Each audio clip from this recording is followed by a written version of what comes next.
Ahead, Chupik, a native language on the brink. It has to come from the heart. It has to come from the home. With only about 200 fluent speakers left, what Howard and Muriel Amos are doing to keep from being the last generation Yeah. to be able to carry on a conversation.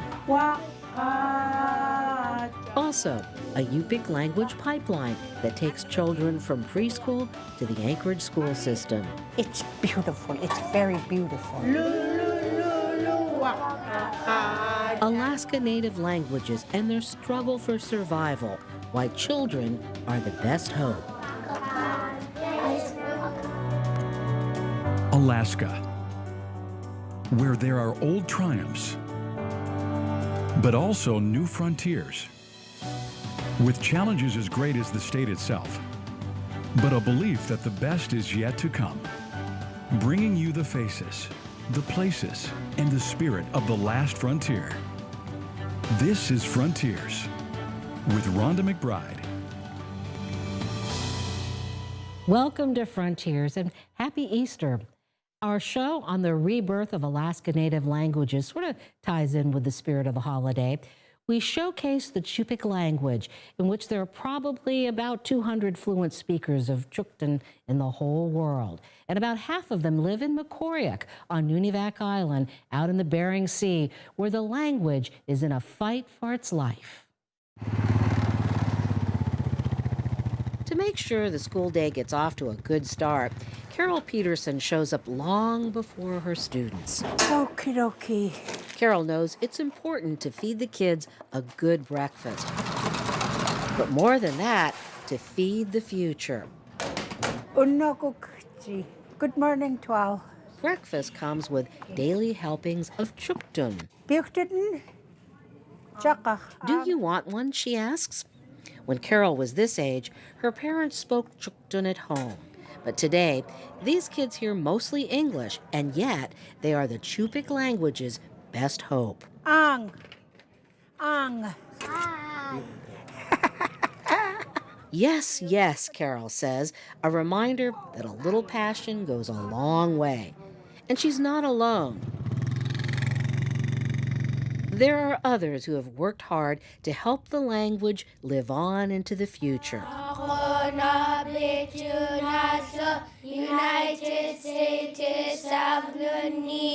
The setup here at the Mekoryuk School is a daily lesson in logistics. Grades 1 through 4 are taught by just 2 teachers. Peggy Williams teaches the children in Cugtun. But where would I put in those adjectives? And Marianne Andrew in English. The children rotate between classrooms, so the lessons complement each other. Very good, Mason. Okay. And your papers were all in order. The students pair up to help each other polish their essays. This one's about eating soup made from seal meat. Then I take a bite and it tastes like fish but different because it's meat. Because it's kind of soft and chewy. Okay, we're going to switch again. No matter what the language, words help us understand the world around us. Reindeer's antlers are brown too. Reindeer's hooves are black. If they know who they are well, then they can know about other people better. Ooh. The alphabet and the sounds they create speak to daily life.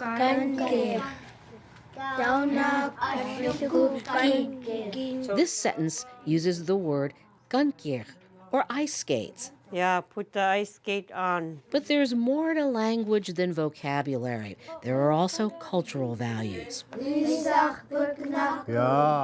just heard the word of the week. It means don't make that a practice. My mom used to say, Albert Williams often visits the class to share his traditional knowledge. Albert talks to them about what happened at a recent ball game when kids rifled through duffel bags stored in the bathroom. Don't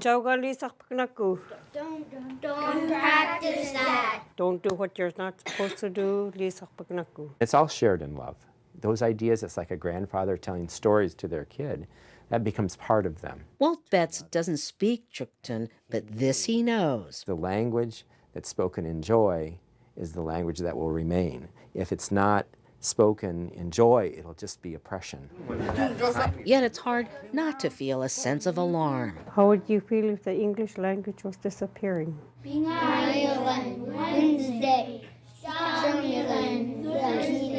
For Cugtun to live on, it must not only be spoken, but written.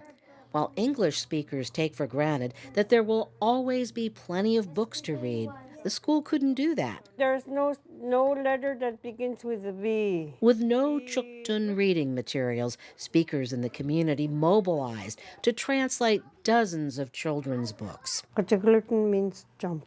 Jump, frog, jump. The Chupik words were pasted in, not fancy, but effective. A form of wealth that's maybe not monetary, but still very rich.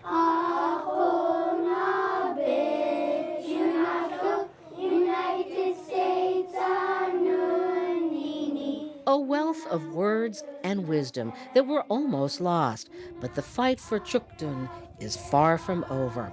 No language in history has survived without the voices of children to carry it forward.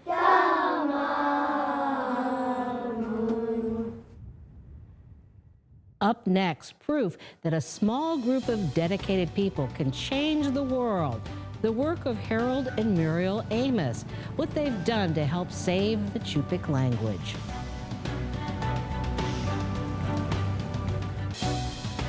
Howard and Muriel Amos know what it's like to swim upstream against the currents of change. Their generation was the first to lose its fluency in Cugtun. But despite that, they helped to develop the Chupik language program at the Mekoryuk school and lay the foundation for future generations to carry on.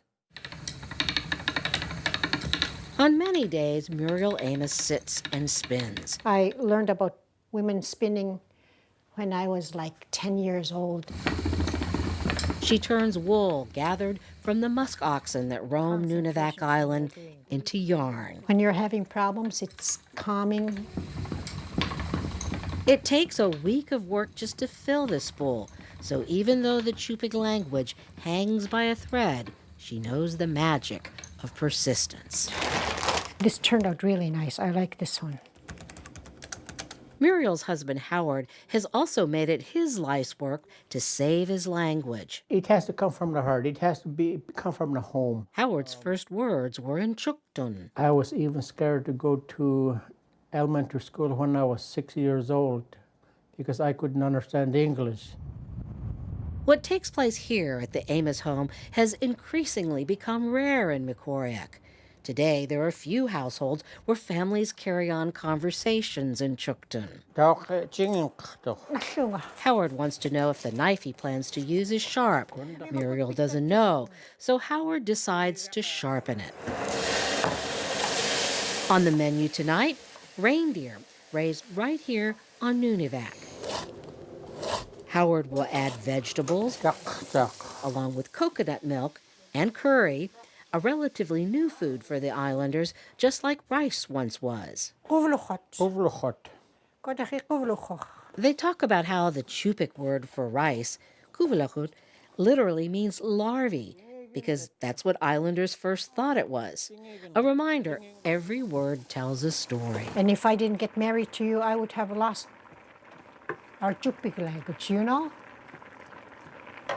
You know? Oh, I guess you can say that. Yeah. Howard's father spoke only Cugtun, but Muriel loved to hear his stories, so with help from her mother-in-law's translations, her language came back.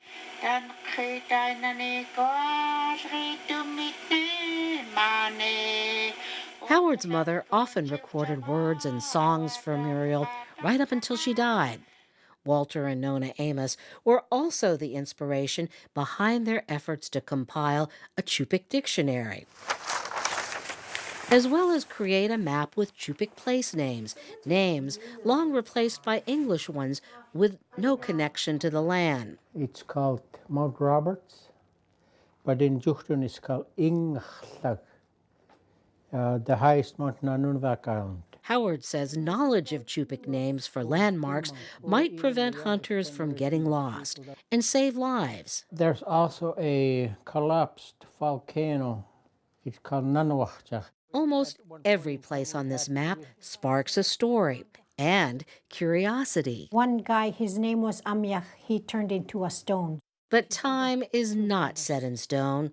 It wasn't all that long ago that Howard herded reindeer on foot. When I was 19, I was going up this river, Mekoryuk River, and started walking. Today, herders on Nunivak Island use snow machines to round up the reindeer, who far outnumber the people. Such a remote place where a language could easily disappear unnoticed by the world. So it's up to the people here whether Cugtun lives or dies.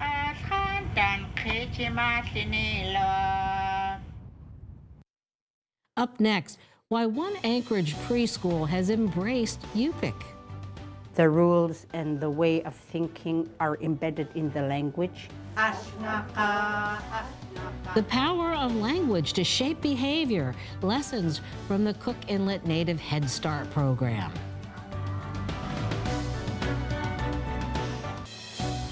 A resolution working its way through the legislature calls on the governor to declare a state of emergency for Alaska Native languages. It passed the House and is now in the Senate.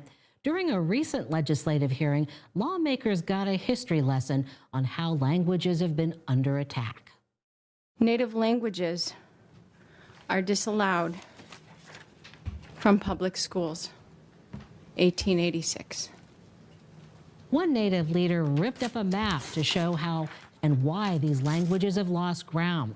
Those in support of this resolution hope it will draw attention to the importance of saving the languages.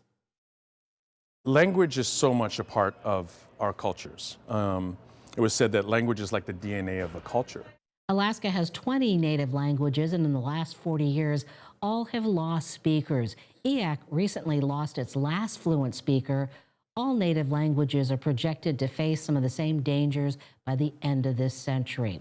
Well, supporters of the resolution argue that fast action can reverse the trend, and they point to the success of language immersion programs. One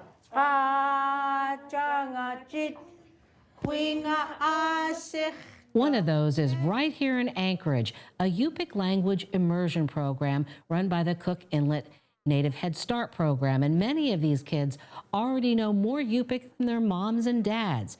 And as for the parents, they say they've noticed an improvement in the behavior of their children and credit the values embedded in the language. It's making him a better person because he's learning traditional values.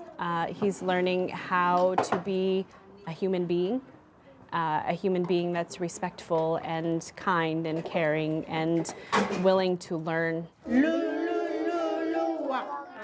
Some of the Native families in the program are Yupik, but are not Yupik rather, but from other Native cultures. And they say they want to be in this program because they didn't get to grow up speaking their native language. So even if Yupik is not a part of their heritage, it gives their children exposure to Native culture. And joining us right now from the Cook Inlet Native Head Start program, Ethan Pettigrew, who directs that program, and Barbara Amos, who teaches in the Yupik Immersion program for Head Start. So Barbara, I have to start off with the fact that your name is Barbara Amos. We interviewed Howard Amos earlier in the show, and there's no connection here. We didn't plan it that way, but you two are brother and sister. Yes. And so he's Chupik, so you must be Chupik, but you're teaching Yupik. Now, Yes. How did that happen? How did you come to know Yupik well enough to teach it? I taught in Quithluk and I was immersed in the Yupik language. And so what's the difference between Chupik and Yupik? It's dialectal difference. A lot of words are different, but we can understand each other when we're speaking. Well, it's an exciting time for the Cook Inlet Native Head Start program for a number of reasons. And one of those is that you are going to have a pipeline into the Anchorage School District. Yeah, we're really excited. We started Immersion in 2015. We were the first to come on board with, as far as Indigenous language immersion in the Anchorage area municipality. Since then, we're collaborating now with Cook Inlet Tribal Council at the Claire Swan Early Head Start, which serves 0 to 3. They've now implemented Yupik immersion, so those children will now have a pipeline basically to come into Head Start, because we serve 3 to 5-year-olds, and they'll be able to stay in Yupik. And the most exciting thing, I think, is that ASD is now coming on board with this, and next year, this coming fall, and now we'll have a kindergarten Yupik immersion or dual language program, which we're very excited that our children now will have the ability to move forward. Keep going with, Yes. with their immersion language. So what is the difference between immersion and other instruction that we have in native languages? Well, go ahead, Barbara. Immersion is, Yupik immersion is the students hear and learn Cugtun all day long, from the time they come in to the classroom until the time they go. So they hear home. no English. They hear no English. Now, some parents might worry that that would kind of hinder the development of the kid because English will be the dominant language in their lives. Right. And I think there's no fear that, I really think about this, there's no way that a child growing up here is not going to learn English, even if you're not intentional about it. It's everywhere. It's on, I mean, TV, everything, cartoons, all of that. So we're not worried about that, although Anchorage is going to do a dual language program and start exposing them to both languages at a certain point. We're just trying to immerse them in a base language so that they have a strong base in one language, which would be Yupik in this instance. So why did Cook Inlet Head Start pick Yupik? You know, why not another native language? We wanted to start with Dena'ina, but it became difficult when we searched for Dena'ina language teachers, because there's a couple of things that have to happen. First of all, you have to be a fluent speaker, but the second part of this is you have to have an AA or BA in education. So that even makes it more difficult, because many of our languages have older speakers and not a lot of younger speakers. And so this, again, is a job that requires a teacher to be in the classroom 8 hours a day, basically working, and at least 6 with the children, but 5 days a week. Now, when we visited your Head Start program, one of the things I observed is that the kids were actually speaking with each other in Yupik. You know, a lot of times you just hear recitation, but these are 3 to 5-year-olds that are communicating. How did that happen? Magic? Just speaking to them consistently. We have to speak Cugtun consistently. We cannot switch languages. So the rule is when you come into my classroom, you speak only Cugtun, and it's very important. And so that's how you do it. You just stay consistent in speaking Cugtun. Well, you know, the parents have commented that they've seen this particular language, the influence of it affect the behavior of their children. Yes. How does that happen? The language, there's included the ways of thinking, the rules of behavior embedded in the language. I guess we never think that language will shape the way we behave. One of the interesting things right now, they're finding out with a lot of other Indigenous language immersion programs across the nation that I work with, this is something that's common with all of the Indigenous language programs, is they're seeing a huge increase in good behavior with these children that are put in these environments. They're immersed in the environment. I can't help but think some of it's related to our DNA and our ancient that runs through our bodies or our blood. And I think that just think of this, we've never been able to have our languages in our schools before. And so this is huge when you think about it, because our language defines who we are as Native people.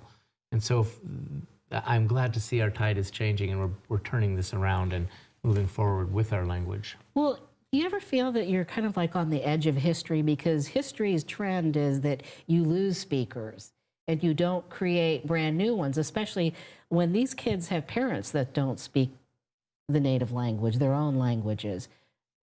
How does that make you feel to know that it is possible to save a language? I'm very humbled. I love these kids as advocates. I mean, they are really better advocates than anybody, than any adult, any politician. I watch kids in there. It's amazing watching a child scold an adult for speaking English, for instance, a little 4-year-old who's sitting there, kanga, kanga, kanga, Cugtun, and hand is going like this. And, and then I hear stories of other kids from her classroom going home and actually working with their parents on how to pronounce and move your mouth to pronounce the words for parents who don't speak the language. So it's wonderful to see our children are actually taking the lead on this. It is amazing to see that kids just can be like little sponges, where adults, it is more of a challenge. But, you know, have you had some aha moments when the kids interact with each other? Yes, and I praise them a lot. I praise them. Kuyana Cugtun kalachluten. Thank you for speaking in Cugtun. And so when I praise them and converse with them, they get so excited and they're very happy. So that way they want to speak more Cugtun. You know, in the Head Start, they're also immersed not just in the language, but the culture. There are so many things like baskets woven from grass, vests made out of seal for the seal fur for the kids to play in. And I understand that the next step is to have an authentically native playground in your Head Start programs. And you have 2 locations, one at the Native Heritage Center and then one on Tudor. Right. I'm so glad you asked about it. Yeah, we're excited about it. It's a very expensive proposition or project we moved into. We're building a cultural playground this summer at both sites. At the Tudor site, it will have sod houses and plank houses. There'll be a cache with a slide out of it, as well as traditional boats from all of our cultures in Alaska that use boats, a dog sled with dogs. There'll be whales, different things for the kids to interact with, as well as swings and masks. And we'll have these beautiful panels created by one of our artists, Philip Charette, that will surround these children basically and immerse them in beautiful native art. The other part of it is the Heritage Center playground, where our concept there is to take the upside-down spruce trees, which is a Denina whale hunting method, and stick them in the mud, and then have sea mammals going around this. That'll be the kids' playground at the Heritage Center, so very culturally appropriate, and will blend with the Heritage Center well. And with that, I just want to also mention some of our collaborators. So Cookinlet Tribal Council and the Claire Swan, Connie Wurst over there worked with us, as well as with Dr. Hattie at the University of Alaska, big collaborator with us, and the Alaska Native Heritage Center and Annette Evans-Smith. All right, many hands make light work, as they say. Thanks so much for joining us. And finally, from languages to culture, endurance seems to be the theme of our show this week. So it's fitting we leave you with one last look at the Arctic Winter Games in the Northwest Territories. Here's Nick Hansen from Unalakleet and his bronze Ulu-winning knuckle hop, 118.5 feet. Definitely going the distance. We'll see you next week.